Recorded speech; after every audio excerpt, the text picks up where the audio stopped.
नाम कर्म में तीर्थंकर नाम कर्म की चर्चा और कर लेते हैं, क्योंकि सारे कर्मों को तो काटने की व्यवस्था है। तीर्थंकर नाम कर्म को काटने की कोई व्यवस्था नहीं है, न काटने का कोई प्रयास होता है। और ऐसे तीर्थंकर नाम कर्म का बंद हो जाए इसके लिए तुम कुछ करोगे तो बंद भी नहीं होगा। ये सोच करके अगर तुम कुछ भी करोगे धर्म का काम कि तीर्थंकर प्रकृति का बंद हो जाए, तो ऐसा सोचने से बंद भी नहीं होगा। और बंद जाएगा, अब इसके लिए जल्दी जल्दी अलग कर दो, होने वाला नहीं। वो तो जब तक अपना पूरा फल नहीं दे देगा तब तक वो कर्म जाने वाला नहीं है। तीर्थंकर नाम कर्म पुण्य की एक विशिष्ट प्रकृति है। नाम कर्म में पुण्य की एक विशेष प्रकृति है जो सामान्य जीवों को प्राप्त नहीं होती। ऐसा तीर्थंकर नाम कर्म का बंध किसको होता है? जो 16 कारण भावना भाता है उसके लिए होता है। और फिर ये 16 कारण भावना ऐसी विशुद्ध कहाँ पर होगी? केवली श्रुत केवली का चरण सानिध्य अगर मिला है तो चरण सानिध्य, और उस सानिध्य में अपनी भावनाएं विशुद्ध। चरण सानिध्य के बगैर भावना उतनी विशुद्ध नहीं होगी, और चरण सानिध्य मिल ही गया तो विशुद्ध हो ही जाएंगी, ये भी कंपलसरी नहीं है। सानिध्य मिले और अपने परिणाम उतने विशुद्ध हो तो तुम चाहो ना चाहो, तुम्हारा ध्यान हो या ना हो, तीर्थंकर नाम कर्म की प्रकृति आ जाएगी। और तीर्थंकर नाम कर्म का अगर आश्रव बंद हो गया है तो फिर पूर्व भाव में करके आ रहे हो तो पांचों पांच कल्याणक महापूजा, तुम चाहो ना चाहो वो नाम कर्म तीनों लोकों में हलचल पैदा कर देता है। मध्य लोक में जन्म होता है, लेकिन अधो और ऊर्ध्व लोक में भी, अधोलोक में क्षण भर के लिए जन्म के समय, और ऊर्ध्व लोक में तो बिल्कुल हर कल्याणक में हलचल रहती है। हाँ, सौधर्मेंद्र पांचों कल्याणकों में उपस्थित होता है, संपूर्ण अपने परिकर को लेकर के बड़े उत्साह से कल्याणक मनाने को आता है। तो दर्शन विशुद्धि आदि 16 कारण भावनाओं में चलिएगा, थोड़ा थोड़ा पढ़ लेते हैं। दर्शन विशुद्धि, दर्शन विशुद्धि का मतलब है सम्यक दर्शन की निर्मलता निर्दोषता। सम्यक दर्शन की निर्मलता निर्दोषता। सम्यक दर्शन निर्दोष कब बनता है? तत्वार सूत्र पढ़ो तो 5 अतिचार लिखे हैं, उन अतिचारों को दूर करना। अगर आप रत्नकरंडक पढ़ते हो तो 19 दोष बताए गए, उनको दूर करना। अगर 6 ढाला पढ़ते हो तो 6 और मिला के 25 दोष बतलाए जाते हैं। ऐसा करके सारांश वही है, अतिचार रहित होना सम्यक दर्शन की निर्मलता है। अनायतन किसे कहते हैं और आयतन किसे कहते हैं? आयतन का मतलब है जो स्वीकार करने योग्य स्थान है। रत्नत्रय के आधारभूत स्थानों को, रत्नत्रय के आधारभूत स्थानों को आयतन कहते हैं। और जहाँ रत्नत्रय हमारा बाधित होता है, दूषित होता है, उन्हें अनायतन कहते हैं। अब दूसरा विनय संपन्नता, गुणों का, गुरुओं का और गुण गुरुओं का आदर सत्कार करना, ये विनय संपन्नता है। शील वृत्तेषु अनतिचारिता, 7 शील होते हैं, 3 गुणवृत्त और 4 शिक्षा व्रत, ये 7 शील व्रत माने जाते। और 5 व्रत, पंचानुव्रत, ऐसे 7 शील और 5 व्रतों का अतिचार रहित पालन करना। शील व्रतेषु, शीलों में और व्रतों में अनतिचारिता निर्दोषता। अवीक्षण ज्ञानोपयोग, निरंतर ज्ञानाभ्यास में प्रवृत्त रहना। निरंतर, निरंतर का मतलब क्या? सतत। सतत का मतलब 24 घंटे नहीं कि 24 घंटे वही करते रहने, और भी आवश्यक हैं, लेकिन प्रतिदिन प्रतिदिन प्रतिदिन जब भी समय मिले शास्त्र का स्वाध्याय, अगर ग्रंथ से स्वाध्याय नहीं करे तो उसका चिंतन मनन चलते रहना चाहिए। कभी सुनना, कभी किसी को सुनाना, पढ़ना पढ़ाना, ये सतत अभ्यास माना जाता है। तो निरंतर ज्ञानाभ्यास में प्रवृत्त रहना। संवेग, संवेग किसे कहते हैं? संसार के दुखों से भयभीत होना। अब संसार के दुखों से भयभीत होने का मतलब, पहले हम संसार में दुख माने कि दुख हैं तो उनसे भयभीत होंगे, और अगर ये मान्यता है ही नहीं तो डरने की कोई बात ही नहीं है। नहीं नहीं बहुत अच्छा है, बढ़िया है, तो काहे को वो डरेगा? नहीं, संसार के फलाफलों को देख करके, संसार की विचित्रता को देख करके उन दुखों से भयभीत होना। शक्ति तस त्याग, शक्ति के अनुसार त्याग करना, अथवा यथाशक्ति दान देना। शक्ति के अनुसार त्याग, हाँ ये महाराज ये बहुत अच्छा है, हम तो इसीलिए तो ऐसा करते, शक्ति तस, ये वाला सूत्र बहुत अच्छा बताया। हाँ, हमारी ज़्यादा सामर्थ्य नहीं इसलिए हम सोचते ही नहीं है। नहीं नहीं, त्याग के बारे में तुम्हें ऐसा लगता है कि हमारी सामर्थ्य नहीं है, खाने वाने के बारे में तो तुम्हारी बहुत सामर्थ्य अपने आप दिखती रहती है। यहाँ खाओ, वहाँ खाओ, ये खाओ, वो खाओ, सब में सामर्थ्य दिखती है। त्याग के बारे में हमसे जमता नहीं है। नहीं, ये तुम्हारा छल कपट का भाव माना जाएगा। हाँ, शक्ति का उल्लंघन भी नहीं करना। त्याग जो होता है, शक्ति को छिपाना भी नहीं और शक्ति का उल्लंघन भी नहीं करना, बल्कि थोड़ी सी ताकत लगा करके करना पड़े तो कर लो, जोर लगा करके। हाँ, जोर लगा दो तो काम हो भी जाता है। शक्ति तस त्याग, शक्ति तस तप, दोनों में अपनी सामर्थ्य को देख करके करना। साधु समाधि, दिगंबर साधु के तप में उपस्थित विघ्न को दूर कर उनके संयम की रक्षा करना, उनके मन के विकल्पों को दूर कर मन को निश्चिंत करना, उन्हें समाधान देना। साधु समाधि, समाधि का मतलब आखिरी समय में जो संलेखना चाहिए वो ही नहीं है। समाधि का समाधान। त्यागी वृत्तियों को अगर किसी तरह से कोई चर्या में प्रतिकूलता आ रही है, उनके मन में कोई विकल्प आ रहा है, तो उनके उस विकल्प को दूर करना, उनकी चर्या में अनुकूलता प्रदान करना, उनके मन को शांति समाधान देना, ये साधु समाधि है। मन को निर्विकल्प करना, उनकी चर्या में अनुकूलता बनना, उनके मन को समाधान देना।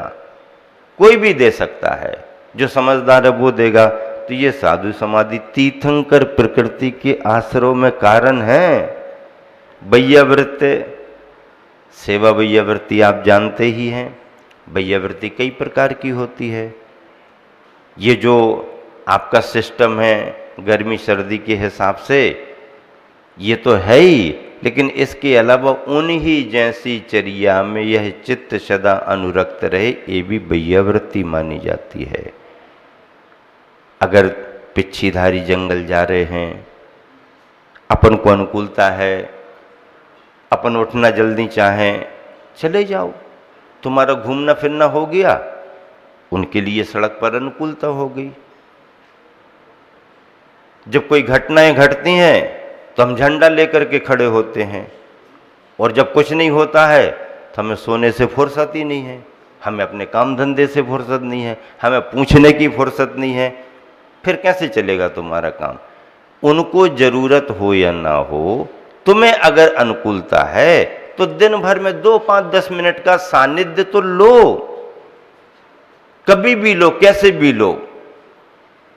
नहीं है तो महाराज जी जहां बैठे हैं, हम दिन भर में एक बार आकर के कमरे में दर्शन करके जाएंगे, कुछ नहीं करेंगे लेकिन दर्शन करके जाएं। अरे वो महाराज जी निकलते हैं ना, दुकान पर से तो कर लेते ना, दुकान पर से तो तुम दिन भर में 100 आदमों से ऐसे ऐसे करते रहते हो, वो तो जो मिले उसको कर लिया, वो दर्शन नहीं माना जाता है। मंदिर में आकर के भगवान के दर्शन करना, कोई पिच्छीधारी मुनि आर्य का एलक छुल्लक हैं, उनके यहाँ पर जाकर के वंदना करना, सभा में जो मिल गया मिल गया, नहीं मिले तो नहीं मिले, ऐसा नहीं करना। नहीं मिले, आहार के समय खड़े हो जाना, उस समय तो निकलते ही दिन भर का काम हो गया।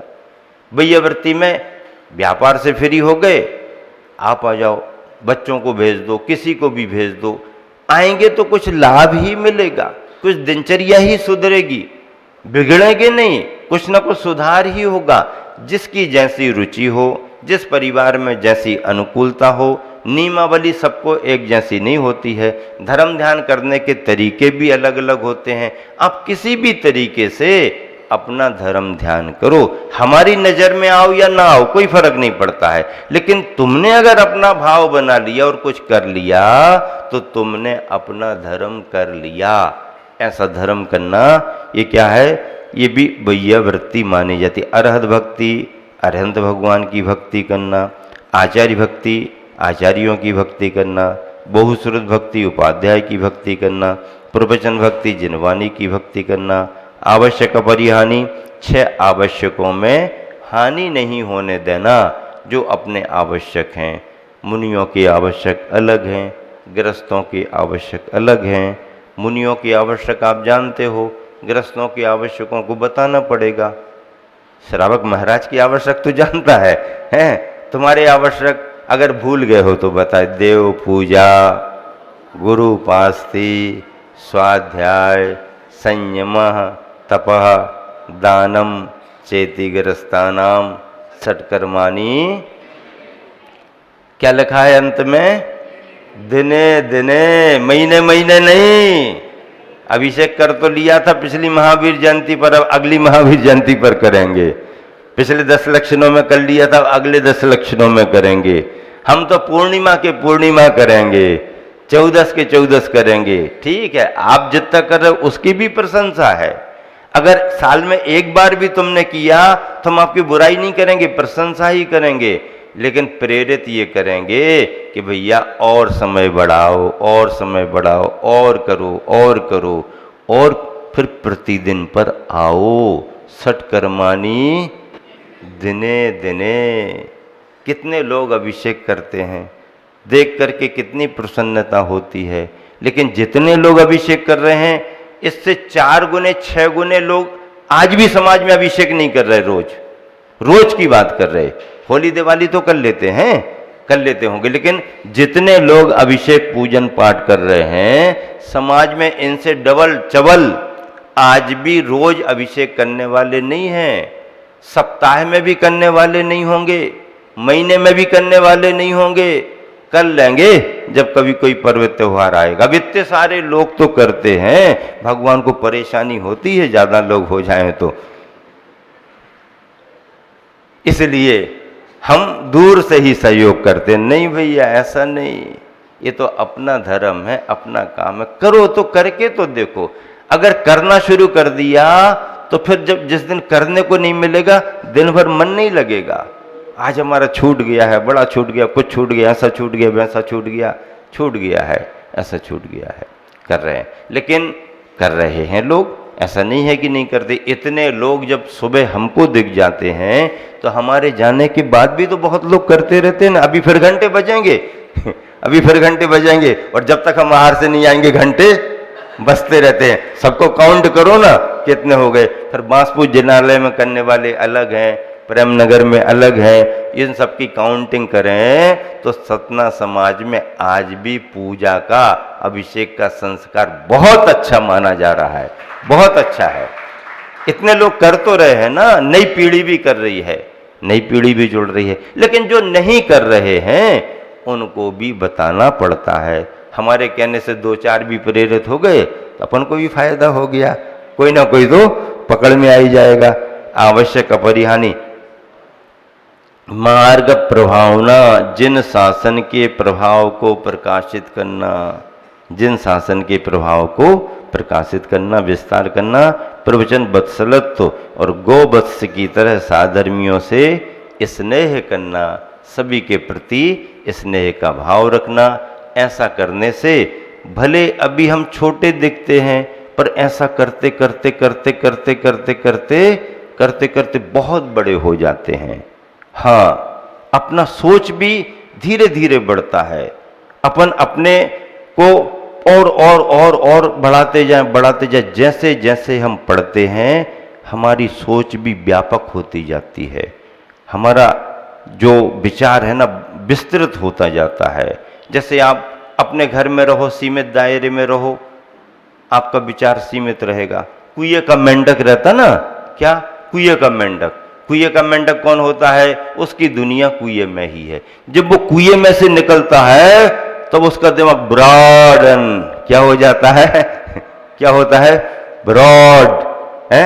एक नैरो होता है, नैरो माइंड होता है ना, कहते हैं नैरो माइंड, और एक ब्रॉड व्यापक अपना वो भाव रखता है।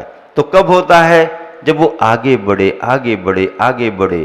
कुएं में से जब मेंढक निकलेगा तब जब उसको वो बाहर की दुनिया दिखेगी तब उसका दिमाग दौड़ेगा, ब्रॉड हो जाएगा। अरे भैया, मैं तो कुएं को ही अपनी बड़ी दुनिया मान रहा था, बाहर निकल करके देखा तो संसार तो बहुत बड़ा है। विभिन्न शास्त्रों को पढ़ने से आपकी सत्य की समझ कैसी हो जाती है?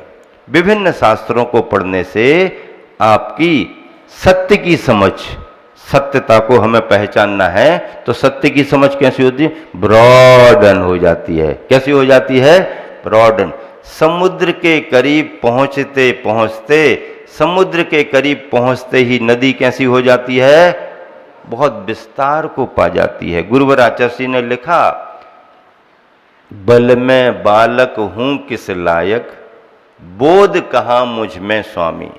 बल में बालक हूं किस लायक, बोध कहाँ मुझ में स्वामी। तो गुण गण की स्तुति करने से पूर्ण बनूं तुम सा नामी। गिरि से गिरती सरिता पहले, गिरी पहाड़ पर्वत, गिरि से गिरती सरिता पहले पतली पतली चलती है। गिरि से गिरती सरिता पहले पतली पतली चलती है, किंतु अंत में रूप बदलती सागर में जा ढलती है। सागर में जा ढलती। वो पतली पतली नदी जब समुद्र के करीब पहुंचती है तो ब्रॉडन कितनी बड़ी हो जाती है। गंगोत्री को देखो, छोटी सी गंगोत्री निकल रही है। नर्मदा अमरकंटक से निकली ना, सोन और नर्मदा नदी अमरकंटक से। अमरकंटक सर्वोदय तीर्थ, थोड़ी पतली पतली पतली पतली, फिर आगे बढ़ते बढ़ते फिर डिंडोरी, फिर मंडला है, मंडला के पास में फिर बड़ी हो जाती है, फिर जबलपुर भेड़ा घाट, फिर उसके बाद आगे आगे बढ़ते बढ़ते होशंगाबाद, और फिर नर्मदा, नेमावर, सिद्धोदय, और आगे बढ़ते बढ़ते जब गुजरात पहुंचती है तब देखो नर्मदा का रूप, और फिर वो छोटी सी पतली पतली नर्मदा और समुद्र में मिलकर के समुद्र हो जाती है।